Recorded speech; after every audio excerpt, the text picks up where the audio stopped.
The rain didn't stop until the work was done. It never does when you're working alone.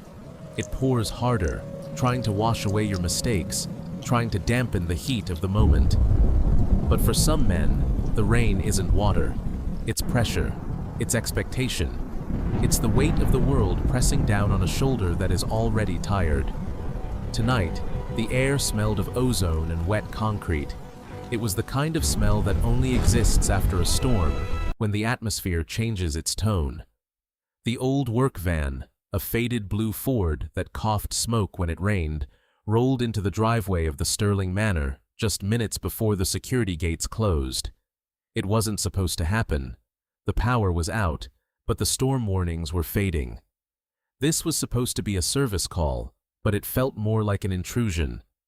What happened over the next 24 hours would change a struggling single father's life forever.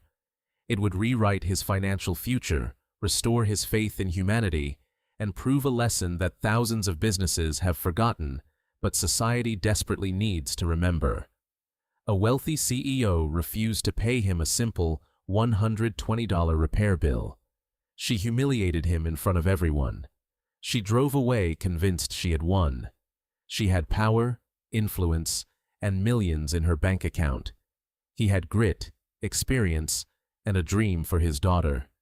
She believed his labor was cheap because she didn't understand the price of integrity. But by sunrise the next morning, a black luxury sedan arrived at the garage, carrying a man whose decision would leave the entire county speechless. A man who didn't care about status, only about character. This is not a story about luck. Luck is random. This is a story about choices, about what happens when the world tries to crush a good man, only to find out he was the foundation holding everything up all along. Before we begin this journey, take a moment. Pause if you have to. Look around you. Take a deep breath. If you believe that kindness, hard work, and second chances still matter in today's world, if you believe that character is worth more than money, then hit that like button right now. It takes 2 seconds, but it helps this story find people who need to hear it. And subscribe to our channel. Not just for notifications, but to join a community that believes in the power of doing the right thing, even when nobody is watching. Because stories like this remind us that we are all connected. What happens to one of us reflects on all of us. The town was called Oakhaven. Nestled between rolling fields and quiet highways, it was a place where life moved slowly, where people still waved at strangers and remembered each other's names. They knew whose lights went out and whose roofs leaked. They knew when someone needed help. In a small electrical shop on the edge of town, there worked a man named Daniel Callaway. And what followed wasn't just a business transaction. It was a battle for dignity. It was a test of human nature, and it ended in a way that defied logic. Drone shot of the town of Oakhaven. Golden hour sunlight hits a modest neighborhood. Cut to a storefront sign, Callaway Electrical Services. The paint is peeling slightly. Oakhaven was the kind of place where people still waved at strangers.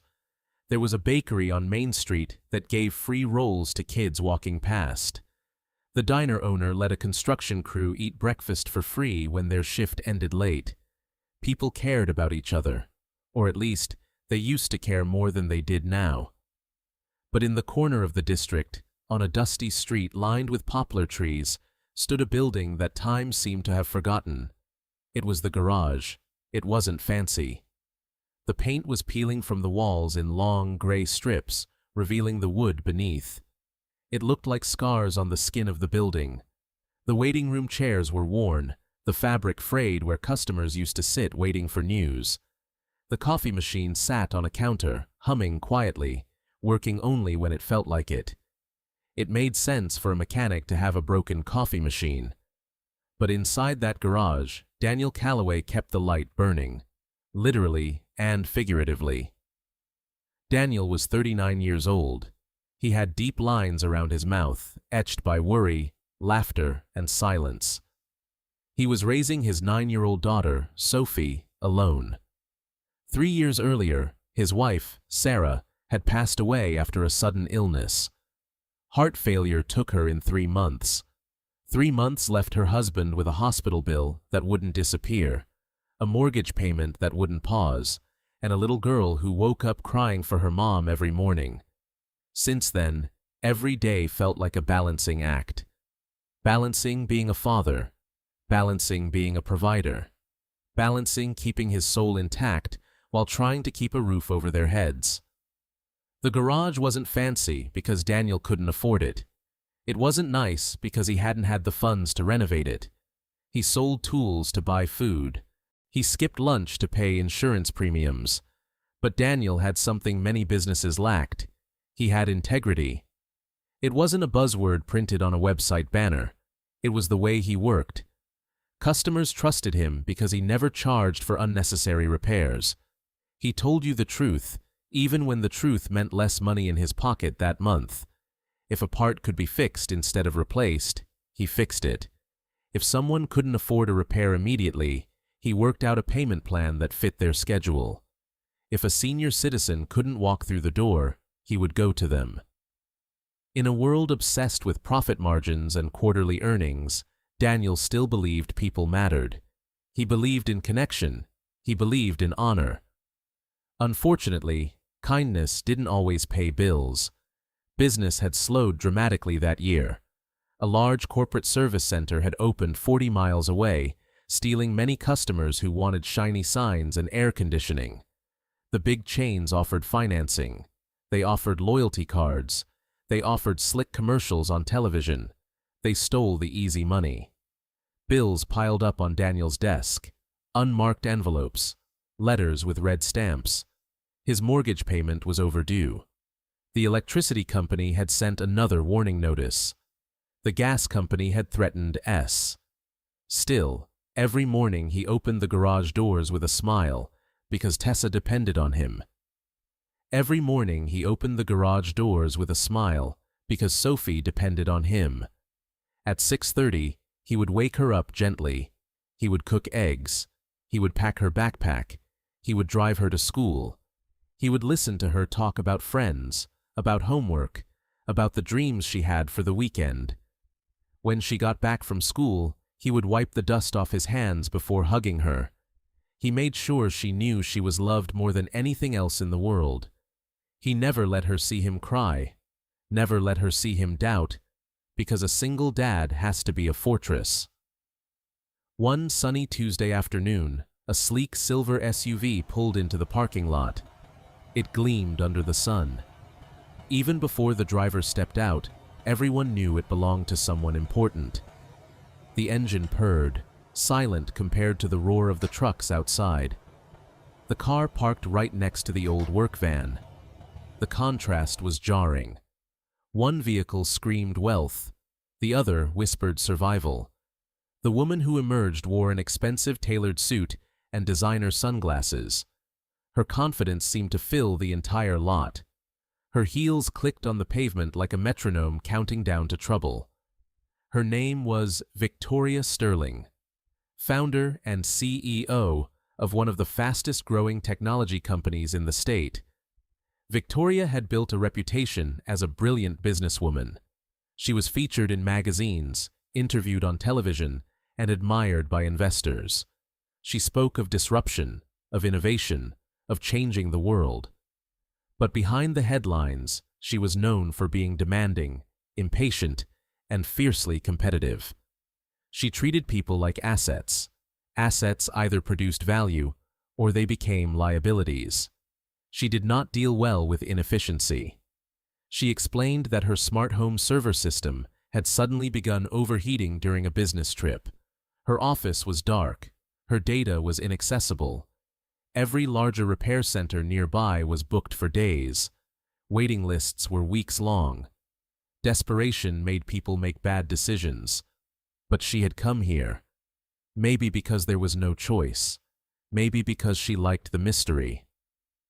Daniel inspected the vehicle. Not the car itself. He didn't touch the exterior. But the connection box mounted on the wall of her private residence. He quickly discovered a damaged cooling hose and a faulty thermostat. It was straightforward, dangerous, a fire risk. He worked through his lunch break. He didn't order pizza. He didn't sit down. He fixed it. He cleaned up the mess. He wiped the fingerprints off the casing. He had the system running perfectly within a few hours. When Victoria returned that evening, Daniel handed her the invoice. The total came to $120. What should have been a simple transaction turned into a moment Daniel would never forget. $120. It wasn't much. For Daniel, it was half a tank of gas. It was Sophie's school lunch fees for a month. It was a contribution toward the overdue internet bill. But for Victoria, it wasn't about the numbers. It was about control. Victoria stared at the invoice as if it were an insult. Her expression hardened. The color drained from her face. She insisted the charge was unreasonable. She claimed the repair couldn't possibly cost that much. She questioned Daniel's honesty. She questioned his pricing. She questioned his professionalism. She accused him of taking advantage of her situation. Employees and customers nearby watched awkwardly as the situation escalated. Daniel remained calm. He explained every part used. He showed the wiring diagram. He explained the labor charge.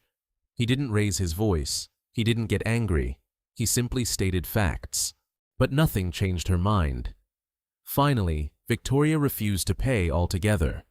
She accused him of trying to exploit her and declared that she would not give him a single dollar. She said, "I don't pay for lies." Then she climbed into her SUV and drove away. She left him standing in the dirt. The silence left behind felt heavier than any argument. For most wealthy people, $120 was insignificant. It was the cost of a manicure. It was the tip for a valet. It was nothing. For Daniel, it represented groceries. It represented utility payments. It represented Sophie's school expenses. As the taillights disappeared down the road, he felt something inside him sink. Not anger, disappointment. He had spent years helping strangers. Now, someone with more money than he could imagine had decided his work had no value. He had given them trust, and they paid him with disdain. That night, after closing the garage, Daniel picked up Sophie from soccer practice. She noticed the sadness in his eyes immediately. Children often see pain adults try to hide. They don't need to be taught to recognize the hollow sound in a parent's laugh. They feel it. During dinner, the apartment was quiet. The radio played softly in the background. Sophie ate her vegetables. Daniel ate his sandwich. They didn't talk about the money. She knew that asking about the money would hurt his pride. Instead, she slipped a small note beside his plate.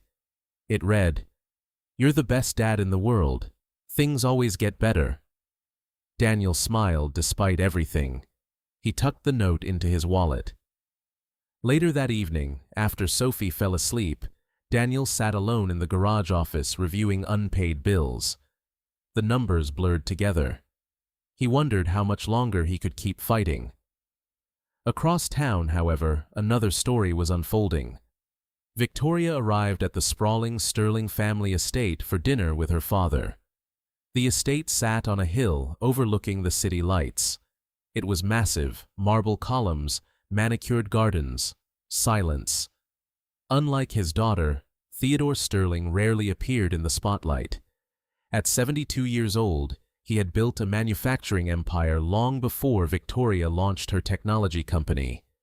He remembered the days when she ran a small shop. He remembered when she struggled to get a loan.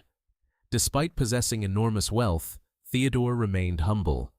He respected working people because he had once been one himself. During dinner, Victoria casually mentioned her encounter with the mechanic. She expected sympathy. Instead, her father's face grew serious.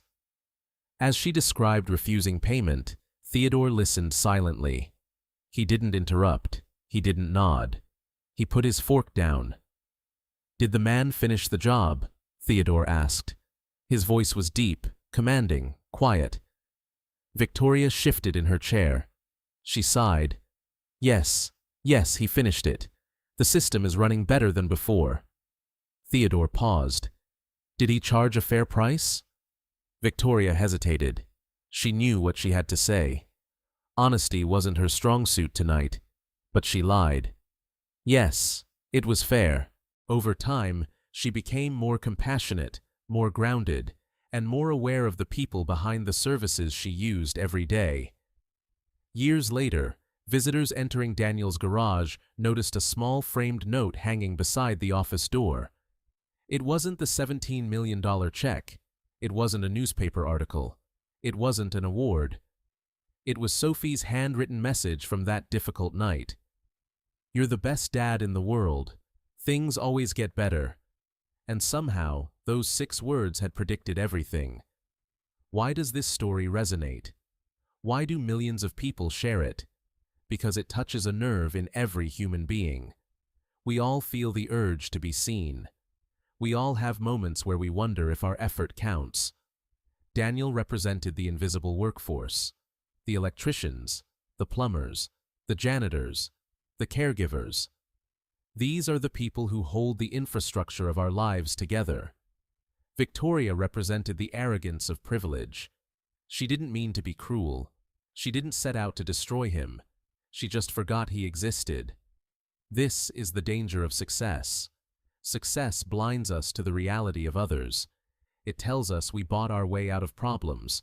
We hired our way out of solutions. But Daniel couldn't hire his way out of his humanity. He had to do the work himself.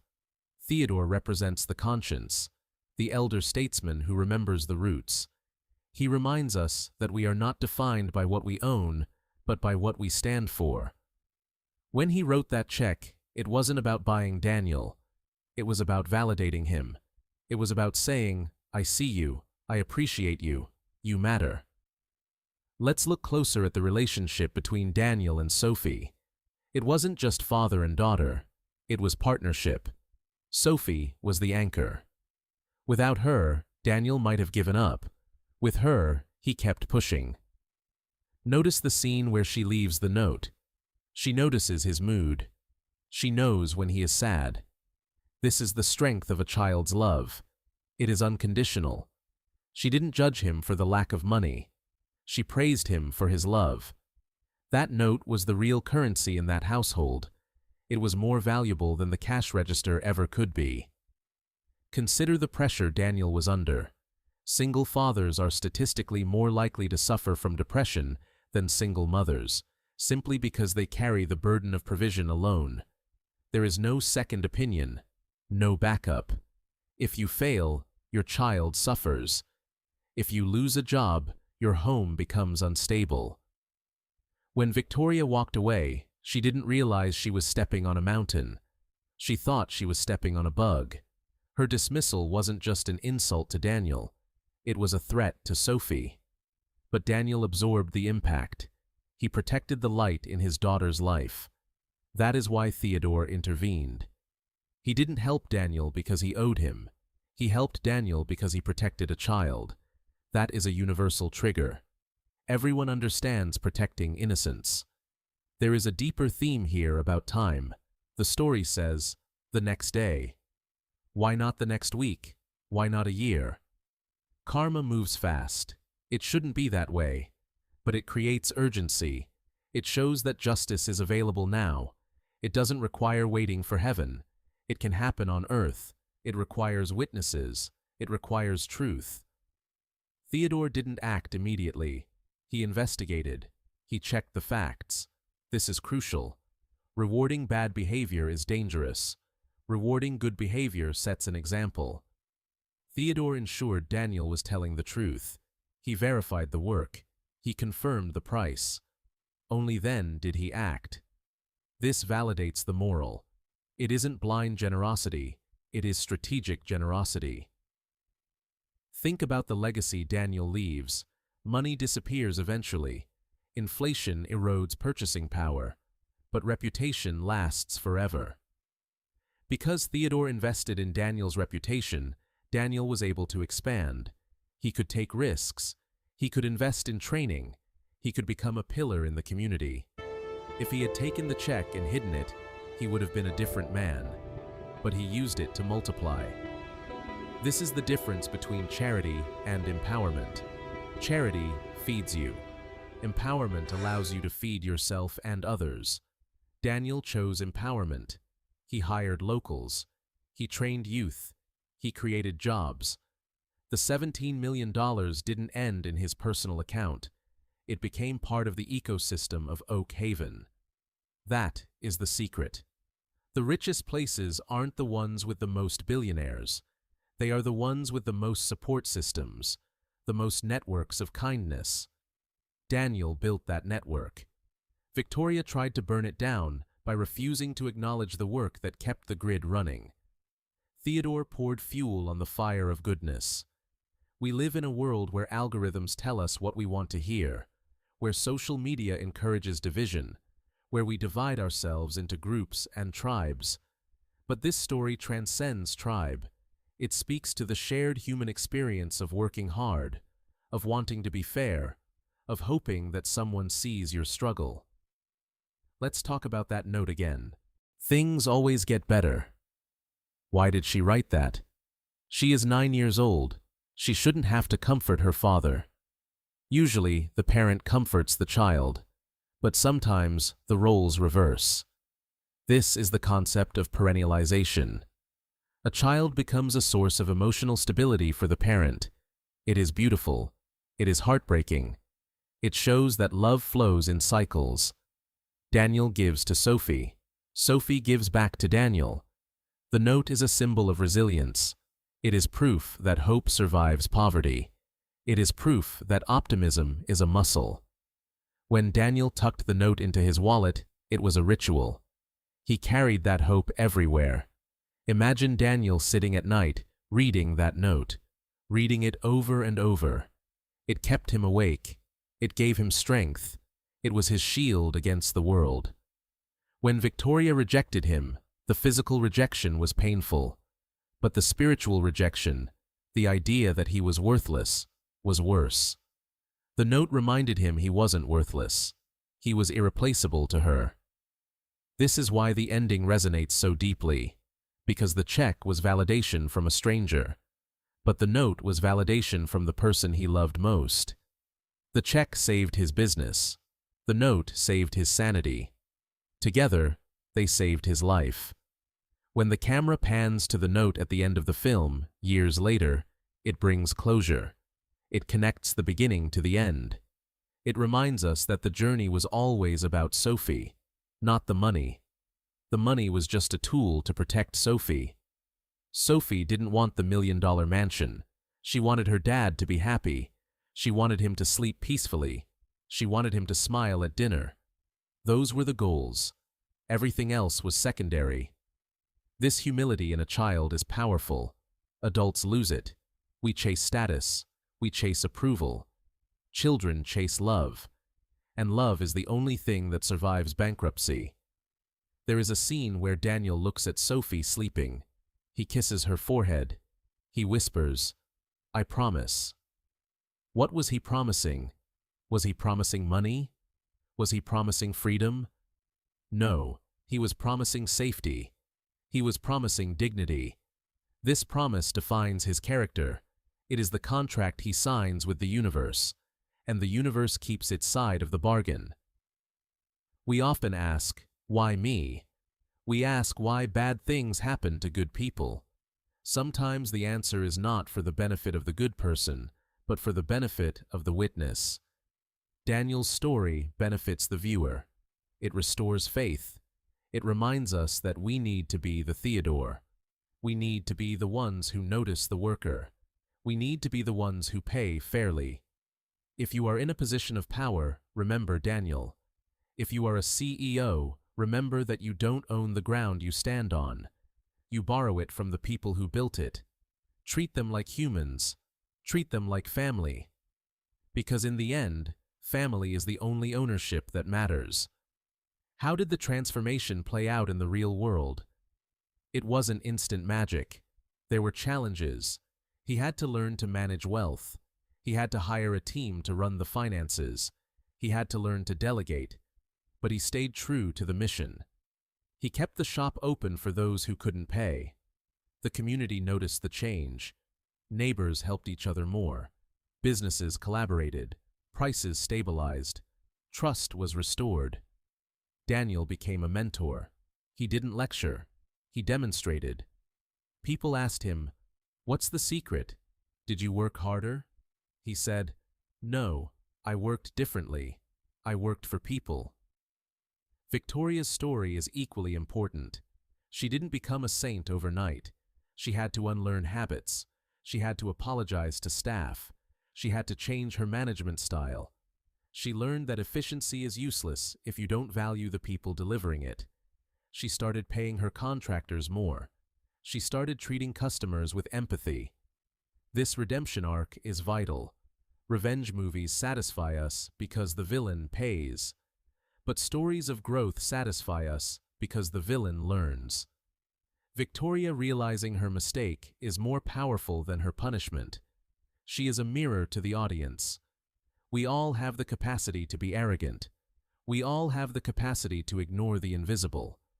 Victoria showed us that correction is possible. Theodore's role is the catalyst.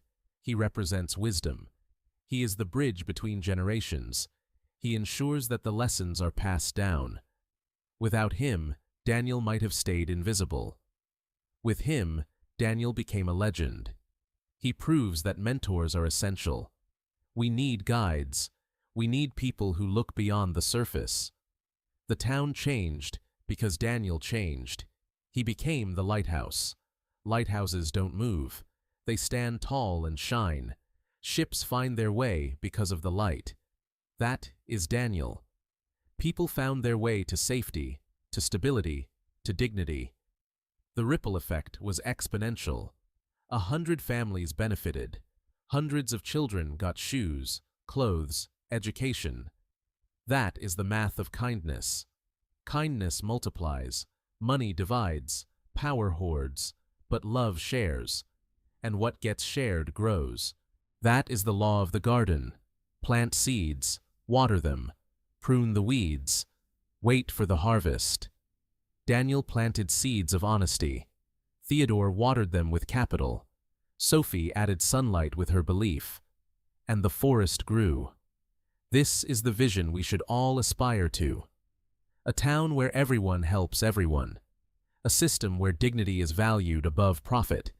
It sounds impossible, but it starts with one transaction, one refusal, one check, one conversation.